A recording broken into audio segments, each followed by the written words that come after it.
Welcome to Dear Art Producer, a podcast connecting the photography and video community with art producers.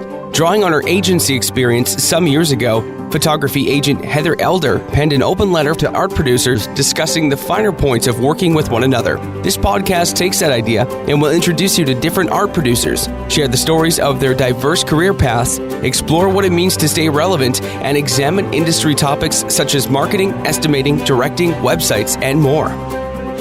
Hi, welcome to Dear Art Producer. I am your host, Heather Elder, and today we welcome Leo Burnett's senior producer, Milagros DeLaRosa.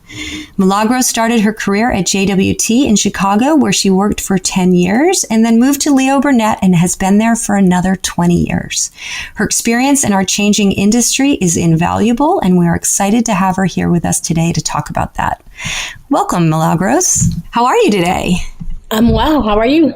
I'm good. I'm really good. I heard there was snow there yesterday. Is that true? It hit a record for my gosh. For Halloween. I thought I wouldn't have trick-or-treaters, but I did. So, kids in the city, you can't stop them. God, that's so crazy. And we probably won't be airing this until December or January. So people will hear this and be like, what are you talking about? Of course it's snowing, but it was Halloween yesterday. So absolutely. Well, thanks for being on the podcast with us today. I really appreciate it. I know we had some tech issues that you and I were commiserating over, so I'm glad we got through that. But I always like to start by talking about, where you got your start. You and I have known each other for quite a long time. So I'm sure you were doing something before you became an art producer or back when we got started, Art Buyers. Can you tell us a little bit about where you got your start? Sure. I was a political science major in school, and I came to Chicago to look to do a master's in another program. And a friend of mine was working at J. Walter Thompson. And so she was telling me about what they do and how creative it was. And it piqued my interest, and I applied. And I was hired. And that was my first introduction into advertising. Yes, it was pretty awesome. I started as a secretary because, of course, all I had was political science behind me. And shortly after that, within probably 6 months, I was an assistant art producer. I should say art buyer, excuse me. And I worked with probably one of the two best art buyers at that time, which was Barbara Harriman and Louise Malman. So we're going way back. Wow. And they were incredible in teaching me everything I needed to learn. It was just such an eye-opener and such a creative job. It was just awesome to work with creatives and help them bring, their vision to life. And so that's where I started at J. Walter Thompson. You're saying something that makes me think of something else. I have older children. My kids are just out of college and in college, and their friends are just out of college. And I'm having lots of conversations with them all about like their first job. And they're all so excited about their first job. And there's so much their minds are so open to whatever they're about to get started on. And when I just heard you talk about your first job at J. Walter Thompson and working with those art buyers, it made me it brought me back to like the beginning of when I first started as an account person and how eager you are. And not that we're not eager now, I'm not saying that, but there's so much experience that comes with having been in this industry, especially our changing industry for so long, that you tend to forget that there was a time where like the learning that you were doing was so brand new. Do you find it's kind of nostalgic looking back on that time? Yes, for sure. It is a time I look back and with lots of gratitude. Yeah. It was a time of where I think agencies was probably its heyday, where creatives had really a lot of power, where we were really a partner with clients. And when an agency mentioned something or decided, hey, this is a better way to go, clients really listened And so, yeah, I miss those days. I did too. It was such a fun time. I think the majority of my time was spent, going to agencies, going to shoots, going out to dinner with people. It was more of the although I am doing a lot of the relationship building now, it's very different now. And it's just, I don't know. I think back on it, and I'm so glad that I had the time during that era. I think it informs so much of how, I act and, handle issues that come along today. And I'm really appreciative of having that time. But I don't think, I was just talking to a photographer yesterday, we'll never go back to that time. So it is great that we got to experience it. For sure. Like I said, I'm grateful. And I think it was a time when you really built relationships and partnerships with reps, with photographers, with, music houses, with everything. And where now relationships are still very important, especially in the quick pace that we work in now. But I think before you just had more time to really develop true relationships. And, but yeah, so it was a good time, and I agree with you. It is done. It's gone. It is done. It's gone. It's not coming back. Come to terms with it because it's gone. Exactly. But I think it taught us a lot about how important relationships are. So even though you can't develop those really in depth, you still realize how important it is to be honest, kind, and consider the other person so that you are fair in all that you do. And that's I think what I meant by, so much of those experiences back then inform who I am today and all the values that I have as a rep. The idea of, I rely on those relationships so much. And even if I don't know an art buyer, the relationships I have with other art buyers, have kind of informed the future relationships that I want to have. So I know what's a positive relationship and what makes a successful relationship. And I'm, obviously open to how things evolve. But when I meet someone else, I know what I expect and what I hope to get out of that. And I act accordingly so that it could happen. And things move so quickly. I feel like sometimes we, don't always have the time to foster that. But I think over time, it's happening for sure in different ways for different reasons, but it's definitely happening. Yes, I agree. I think recently with everything, with our time schedules being so much quicker than ever before, and our budgets being so much less, those relationships are even more important because it really is a give and take of, a talent and an agency working together, trying to make the best creative for our clients. And so those relationships, even though you might not know them as in depth, I think you still can foster them. How you talk to each other, how you treat each other, how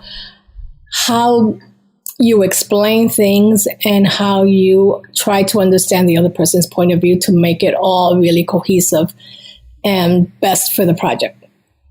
I agree. Yep. I think that's really important. When you are starting out a project with someone, do you prefer to go directly to the rep? Do you like having a conversation with the photographer before the creative call? Or do you just kind of trust the process where you're kind of having a little bit of email interaction? Maybe you pick up the phone and talk to the rep, but you don't talk to the photographer until you get onto the creative call. How does that look like for you?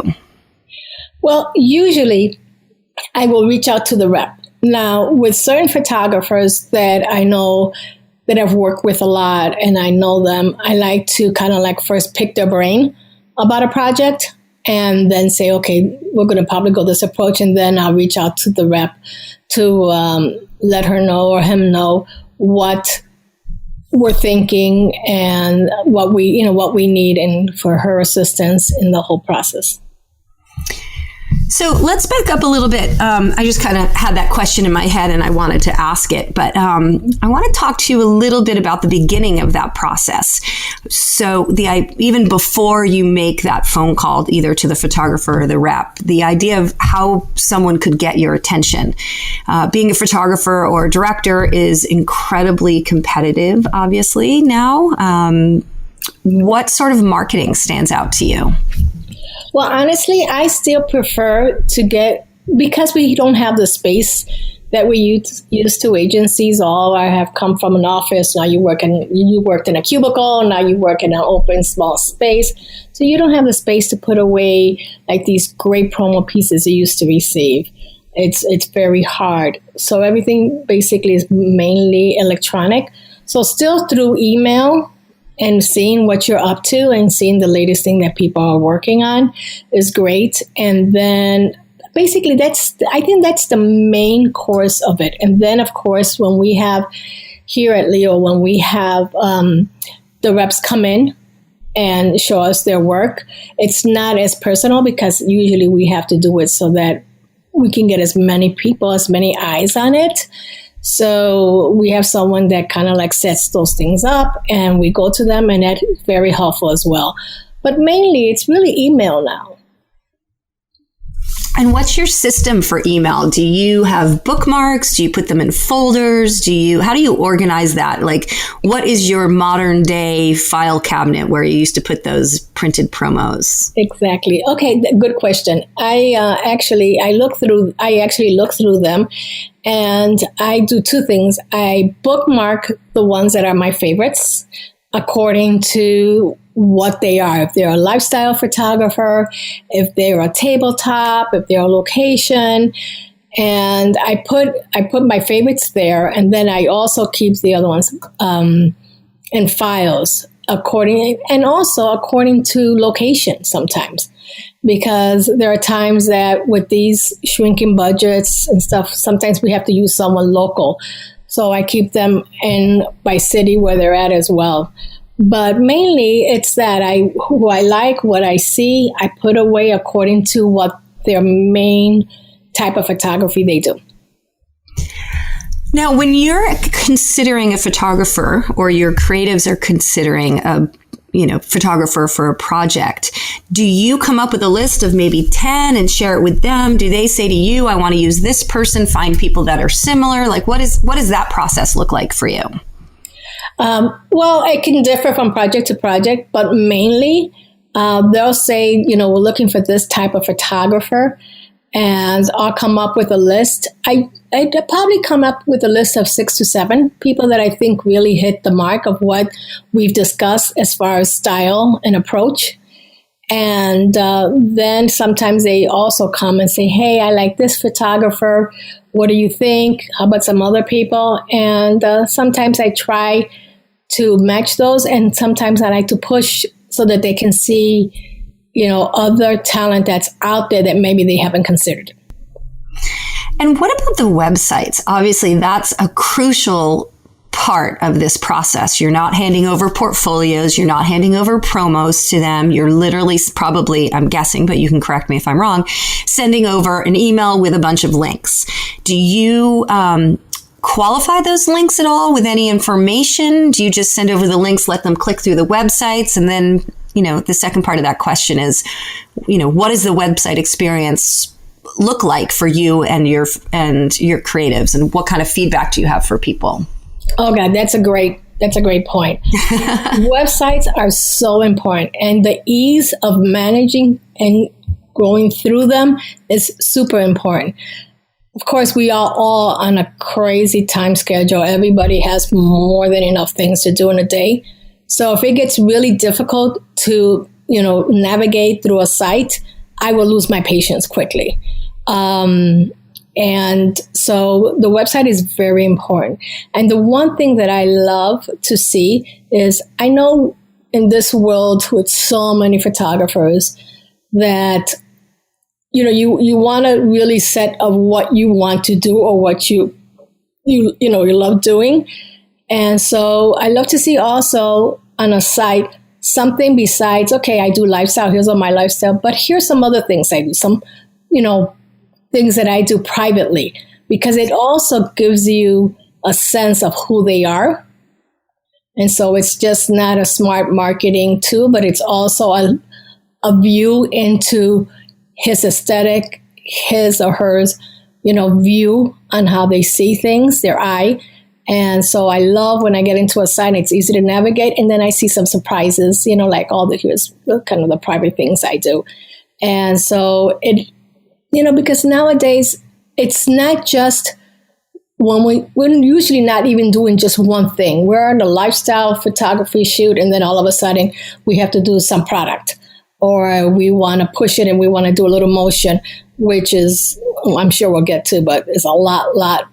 I think I haven't done anything without motion in quite a while, even though it's secondary usually, but it's something else to see. But websites are very important.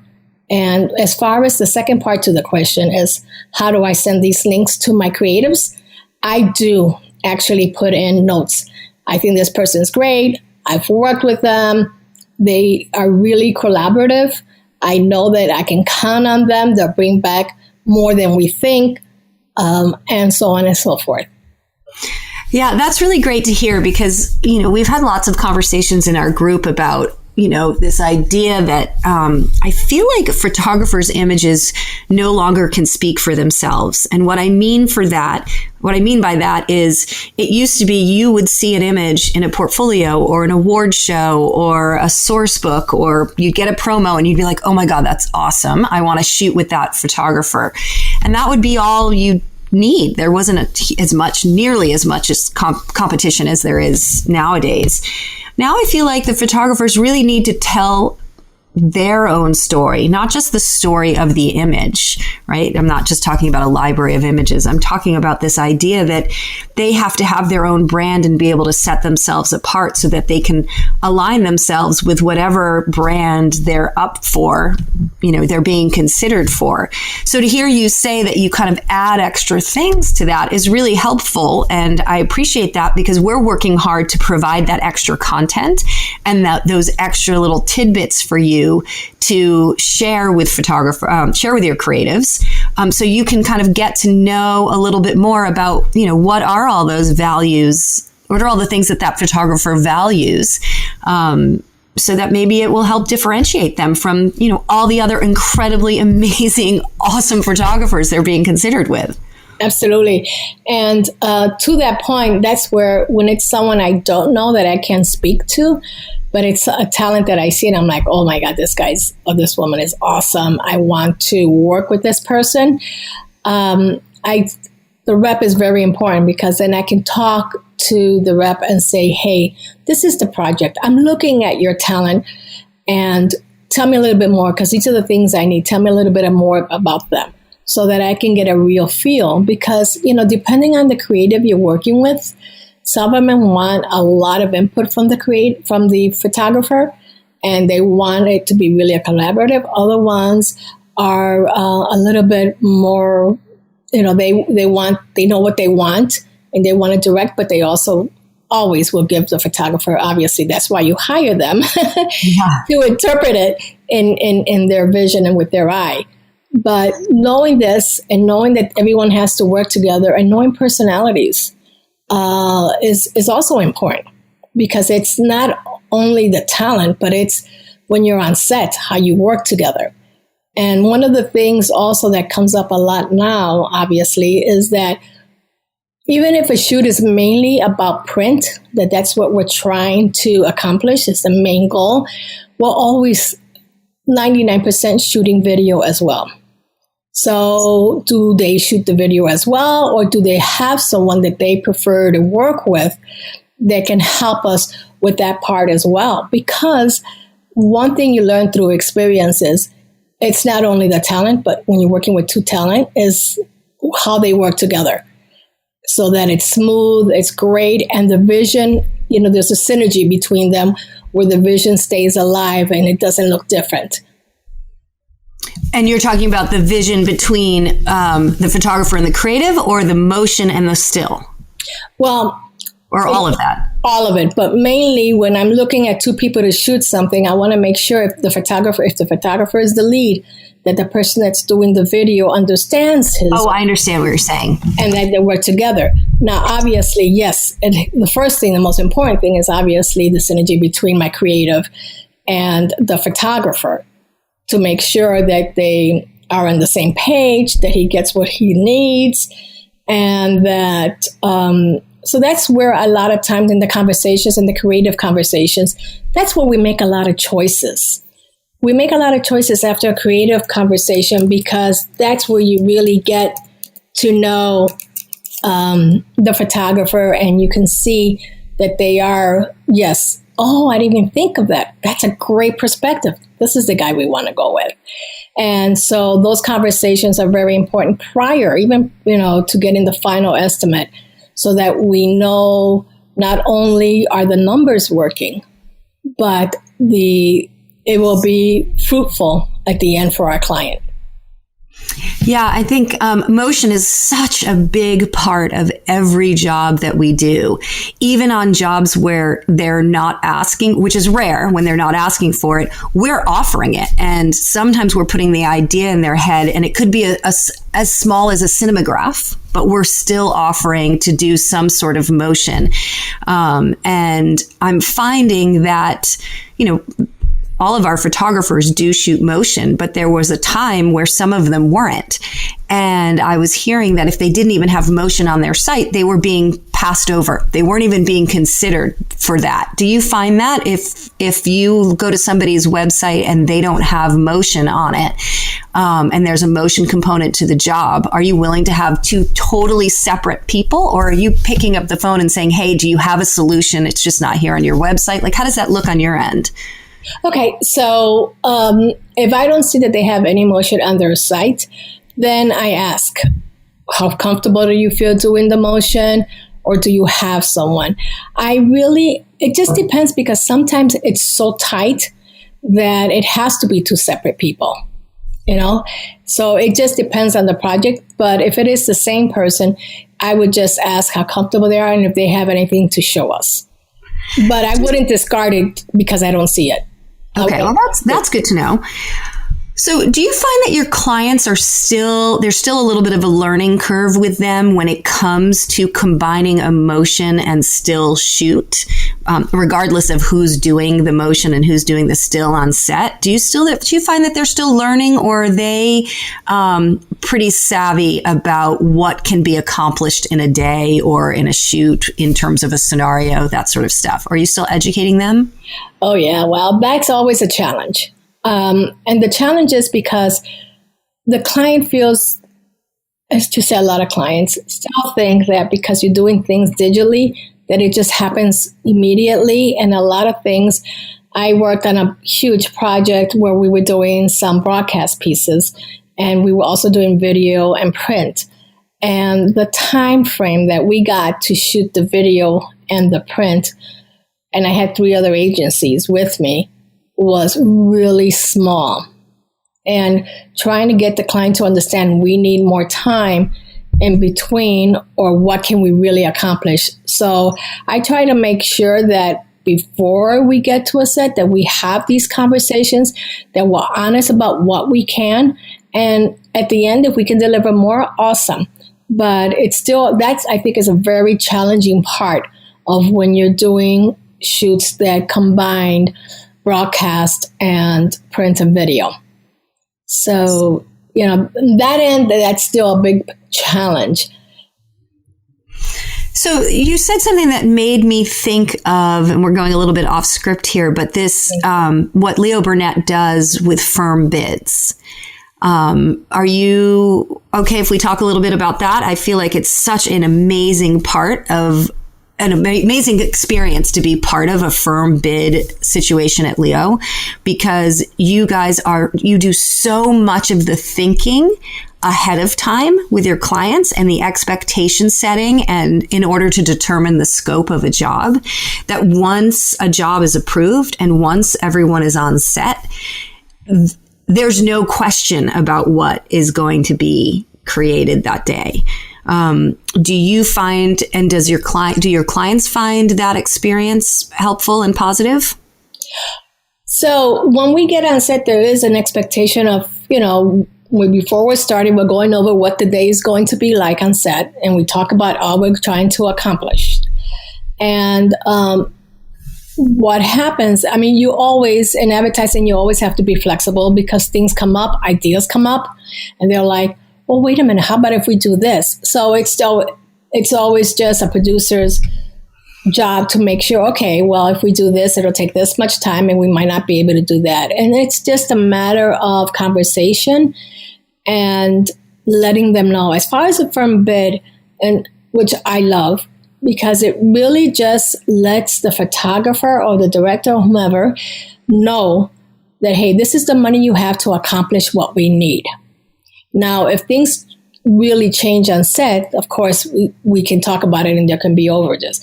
But we know that I think it helps a photographer knowing that we have this dollar. So if we have to change something from one line item to another line item, it doesn't matter. As long as you can get it done, we don't have to be back and forth over one particular line item. I think helps the whole process and helps everything move forward.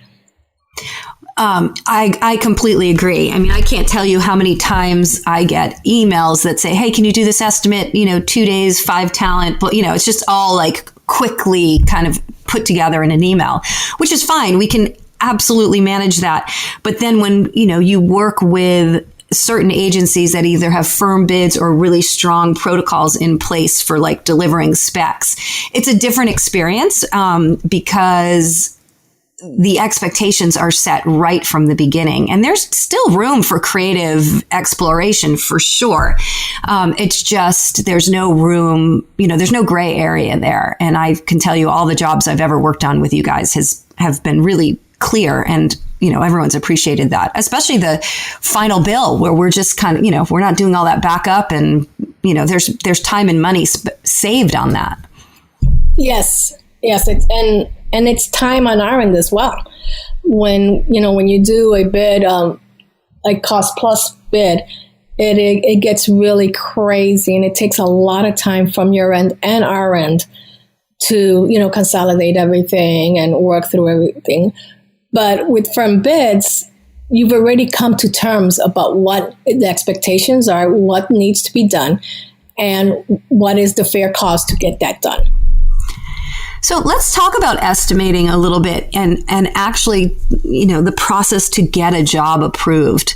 I've always said that we hit send on our end after we've done all our work. And a lot of times I think photographers are like, I hit send. Like, why aren't I hearing? What's happening on the other end? It went into a black hole. I never hear anything. What's happening? What is happening on your end? What do you have to do once we hit send?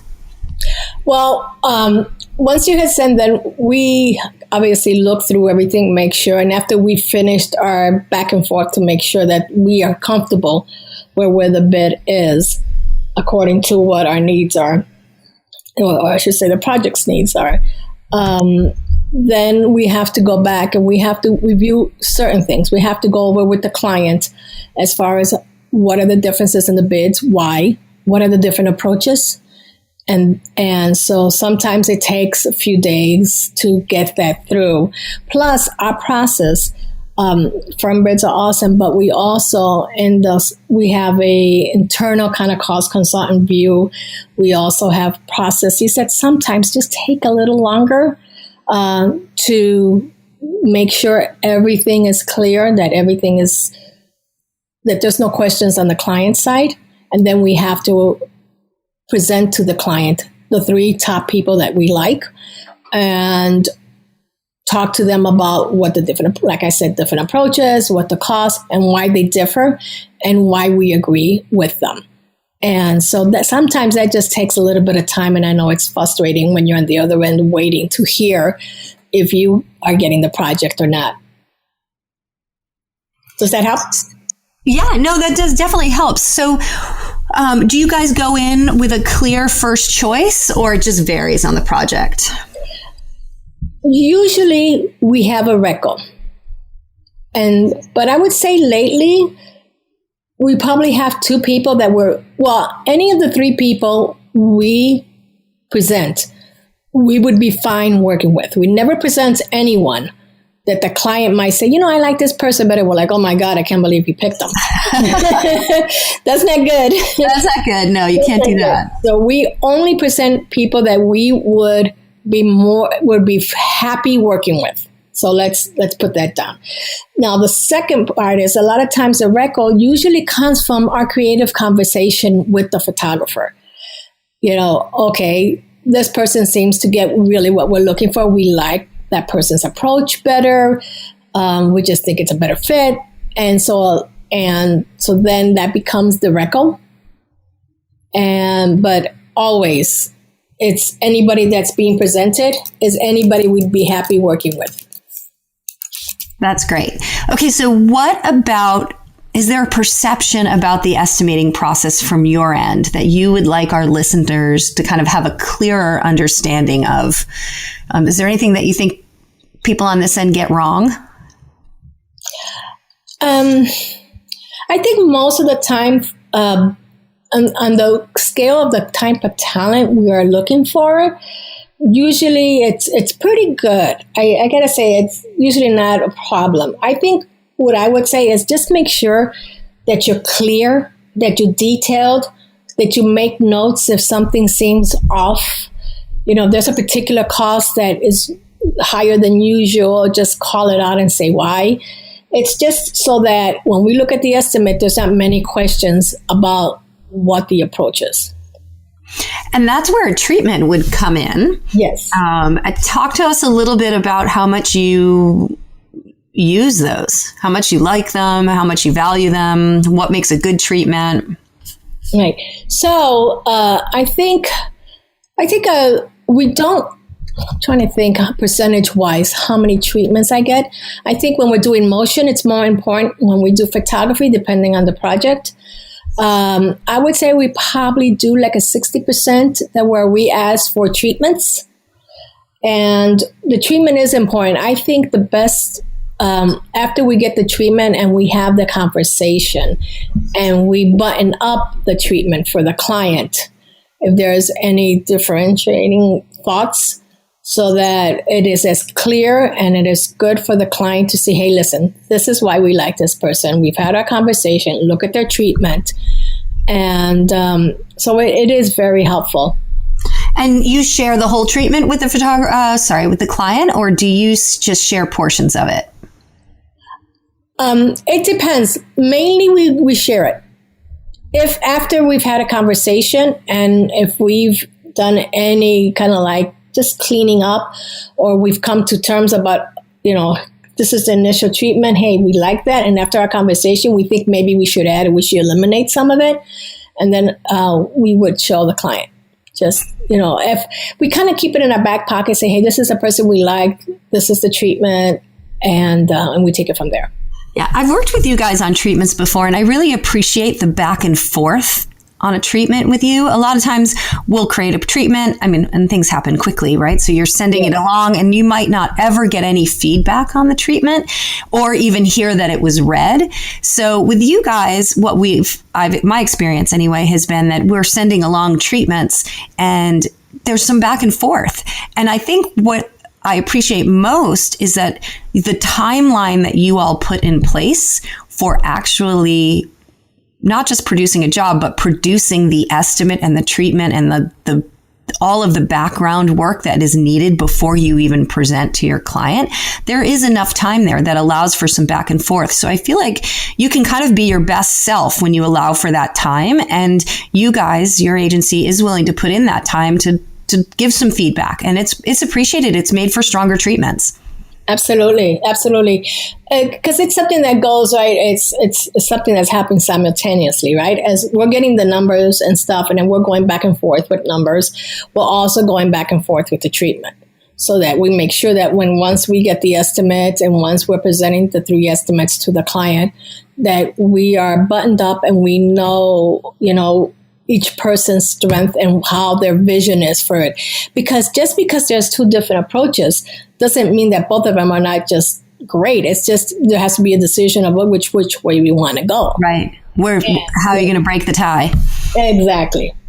So that being the case is important. And a lot of times, we'll be in love with the person and we'll be like, oh my God, we just got to work it. We think it's perfect. And the client's like, I don't know. I kind of like that other guy. And so, and we work through it. And so, of course, it has to be something where the client feels very comfortable with who we're working with.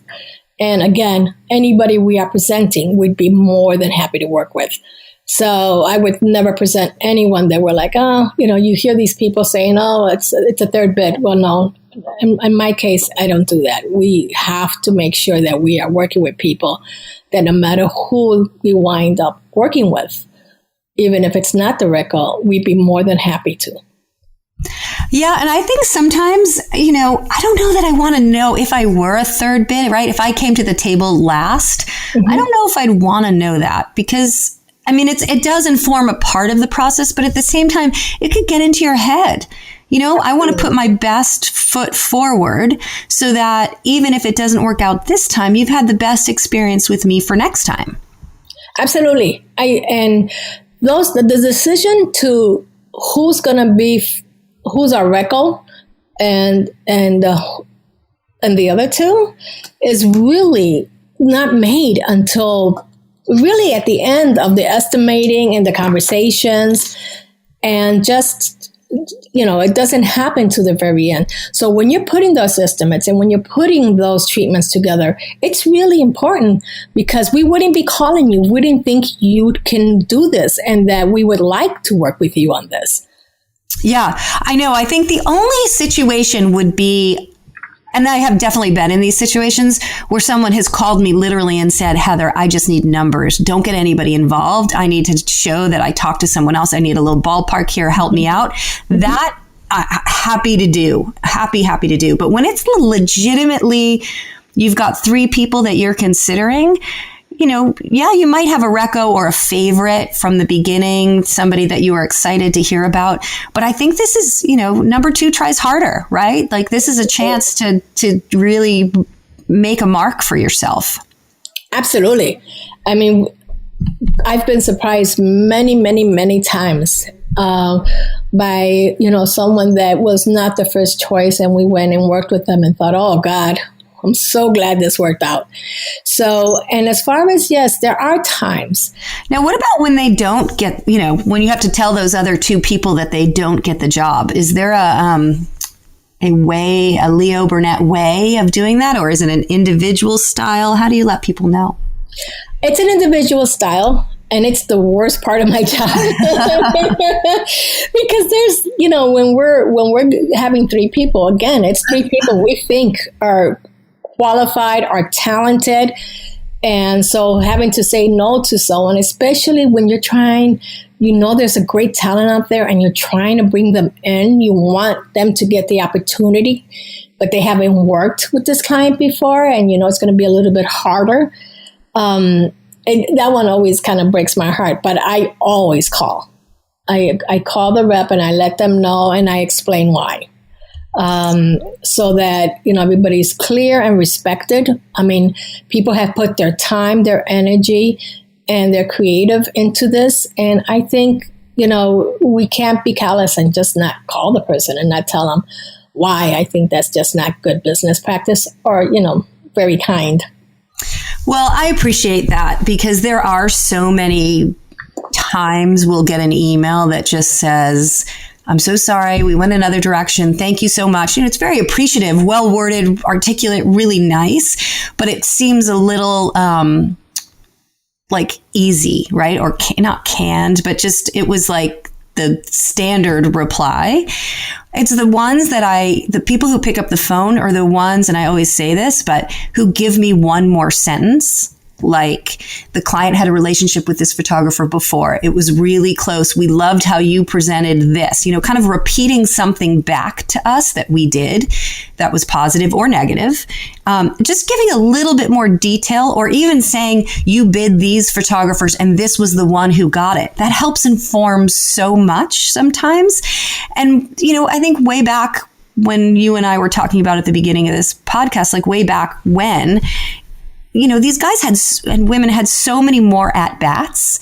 So if you lost one here or there wasn't nearly as much effort that was put into the estimates, right? We were just having a quick creative call, putting together an estimate and faxing it along. And if you didn't get it, like, okay, there was another one right behind it. Thank you. It was awesome for the opportunity. The hours and the time away from families, on airplanes, on, creative calls, on all of it. And not just the photographers, but their producers and the stylists and the scouts and the DPs who are really working, and the retouchers to kind of come up with this vision. Having that extra bit of information is just, it makes the loss a little bit easier. Absolutely. I just think, the written word is one thing, but most communication after someone has put their heart and soul into something, I think people just prefer having a conversation with someone. And I get sometimes why people send those emails. I mean, sometimes you are just so crazy busy. Yeah. And you're running and you don't want to not say something. And so you shoot that off, but it is really, I really, really rarely do that, because I think there's a place for that, right? You can send someone that email exactly and just be like, okay, but but please call me if you want to know more. And then, I might not be available for the next day or two, but then be available, right? And I don't want, and I could see too, some people probably put themselves out there to be available. And then the photographer or the rep who calls, it takes a lot of their time, right? Like, be respectful. We need to be respectful as well. Like, I don't want to pick your brain for a half an hour on this job. Like, you don't have a half an hour to give me, but if you can just give me a quick second to talk, I think that is helpful. Absolutely. Absolutely. And so, it could go either way. I mean, like I said, I rarely send an email, but I have. And I usually try to follow up with a call when I have a minute, just in case. But I do believe that it makes a difference, just adding that little sentence saying, hey, I'm available if you want to talk a little bit more. I try, I think from a producer's point of view, when you have 3 talents that you are bidding, and sometimes people will ask you, who am I bidding against? And I usually will not say, and it's not because I'm trying to be secretive. I just want them to bid according to how they feel it will work. Right. I don't want them to think, oh, I'm bidding against this person, so they must have a big budget. Or I'm bidding up this person, oh my God, he's a lower budget. What am I going to do? I want to know what you, the photographer that I'm reaching out to, thinks is the best way to get this done, how much money we have to put in this production to make it work well. And that's really what I want. So I usually don't say that. And it's not because I'm trying to be, sly or slick. It's not that at all. I just want honesty from the other point of view. And I don't want it, colored because of the other person that's being asked to bid as well. Yeah. The majority of my career, I asked that question. And it was only over the last few years that I don't anymore. I do sometimes it's important. Very rarely now do I ask. But when I do try and ask is once the job is awarded, whether we win or not, whether we're fortunate enough to get the award, I still ask, because I do think that creative, it does inform, it informs my marketing. Oh, okay, if we're starting to bid against these people, okay, my messaging is making sense. Or, oh, wow, they're considering me with this type of photographer. That's so interesting. I wonder why. So I do try and ask after the fact. I think after the fact is not a problem. I don't think after the fact is not a problem. I think I don't want to answer that question while we're bidding. I hope that my podcast, we talk about that a lot. I hope I've helped, or not just me, but everybody we've talked to, the conversations have helped people out there come to terms with how they feel about that. Because I know that's kind of a hot button issue sometimes. So hopefully it did. Yeah. Well, I understand. I mean, I know if certain photographers are probably put against, are not against each other, but they're bid together because they're both very good at what they do. Right. So there's a lifestyle photographer that's really a certain style that is real popular right now. And then there's another one. And so a lot of times they're thinking, and people become very sensitive to that and want to understand. But I think that's where you get the information from when you have the conversation when you haven't gotten the project. Is hey, this is the reason why, and this is why they went with that other person. No, I agree. Yeah. Well, so we're starting to wrap up, but there are just a few little last quick questions I like to kind of just pepper in some of your personality so people can get to know you a little bit. What is something surprising that people might, or, what is something that people might be surprised to hear about you? That's an interesting question. God, that's... Am I catching you off guard? You are. I can change the question. No. I mean, I'm trying to think how different. I'm actually really, people probably are surprised by that, but I'm actually pretty shy. When people meet me and when we're working work, I'm all about it. I'm about doing the job and stuff.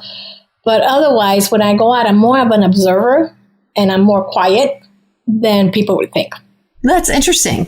Mm-hmm. Sometimes I get the same way in large groups of people in the industry.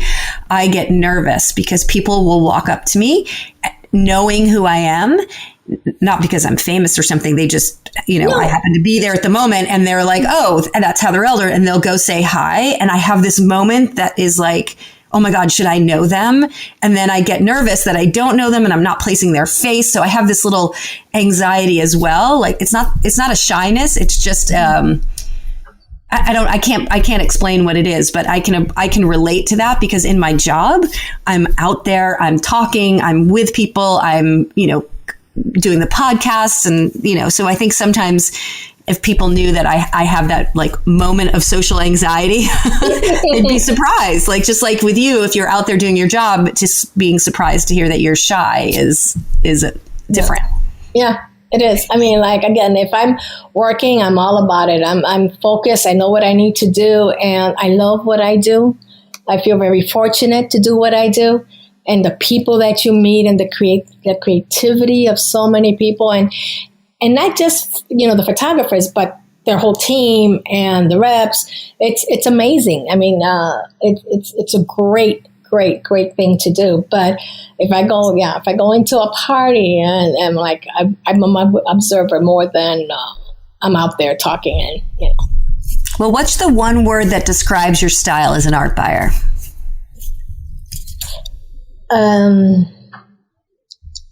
I would say,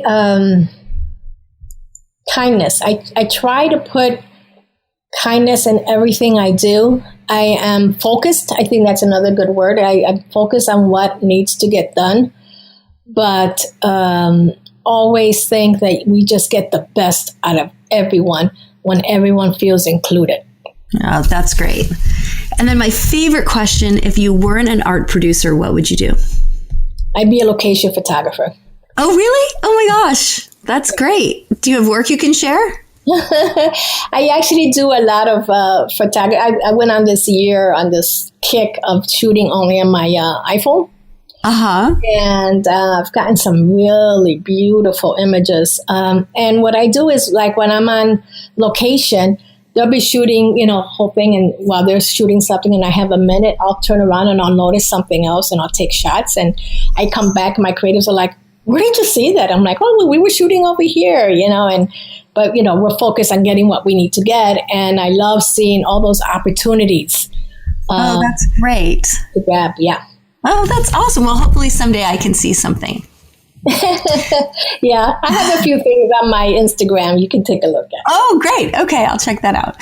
All right. Well, this has been wonderful. You've been just such a fabulous guest and you shared really important insights with us. So I want to say thank you for that. And I hope you continue to have it's Friday, so I hope you have a great weekend. Thank you very much. You as well. And I hope this helps in any way. Oh, absolutely. Absolutely. Thank you. Thanks for listening. In an industry where the rules are always changing, it's helpful to hear from those on the front line. Heather Elder is the visionary behind notesfromarepsjournal.com. Visit her website for industry updates, stunning photography and video, and the artist behind the work.